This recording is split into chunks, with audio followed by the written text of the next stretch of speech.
உன் சோர்வு எனக்கு தெரியாதது அல்ல. அன்பான என் பிள்ளையே, நீ வெளியில் பலமாகத் தோன்றலாம். ஆனால் உள்ளே எவ்வளவு சோர்ந்து போயிருக்கிறாய் என்பதை நான் அறிவேன். மற்றவர்கள் பார்க்காத உன் அமைதியான கண்ணீரை நான் பார்த்திருக்கிறேன். யாரிடமும் சொல்ல முடியாமல் இரவில் நீ சுமந்து படுத்துக் கொள்கிற அந்த பாரத்தை நான் உணர்கிறேன். நீ நினைக்கிறாய், என்னை யாரும் புரிந்து கொள்ளவில்லை. ஆனால் நான் உன்னை முழுமையாக புரிந்துகொள்கிறேன்.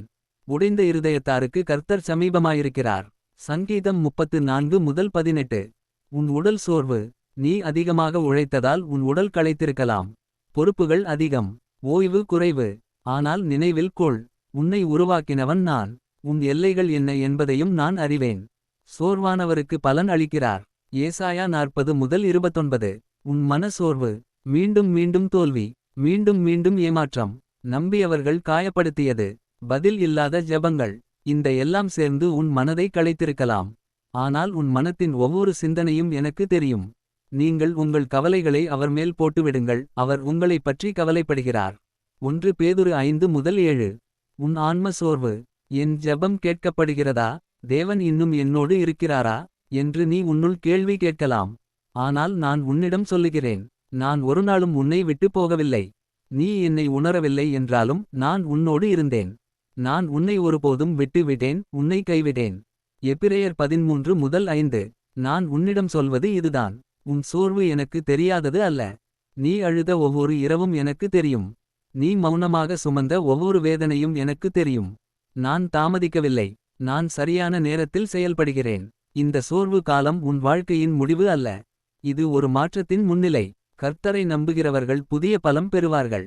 ஏசாயா 40:31. அன்பானவரே, இன்று உன் சோர்வை என் கையில் வை. நான் உனக்கு புதிய பலமும் புதிய நம்பிக்கையும் தருவேன். உன் இதயம் காயமடைந்திருக்கிறது என்று எனக்கு தெரியும். நம்பியவர்கள் காயப்படுத்தியிருக்கலாம். நீ அளித்த அன்புக்கு பதில் வலி வந்திருக்கலாம்.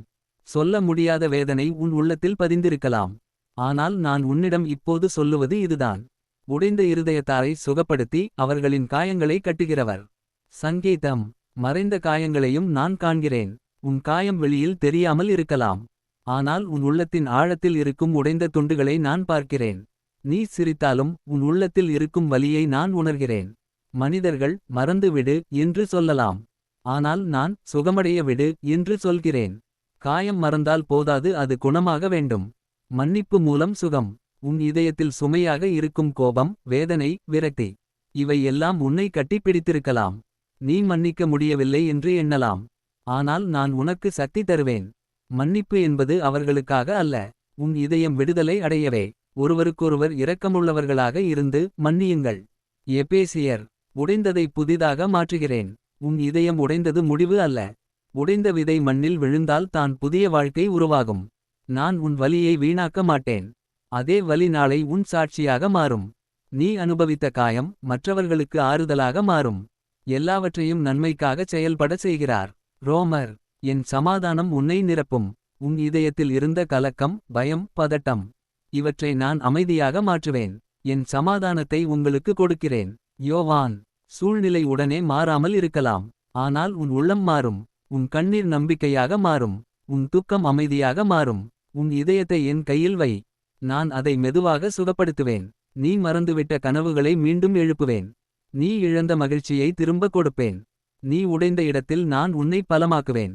அன்பானவரே, நீ காயமடைந்தவன் அல்ல, நீ சுகமடையும் வழியில் இருக்கிறவன். இன்றே புதிய ஆரம்பம். இந்த நாளை தொடங்கி உன் வாழ்க்கையில் புதிய காற்று வீசும். சோர்வான உன் மனதில் சமாதானம் நிரம்பும்.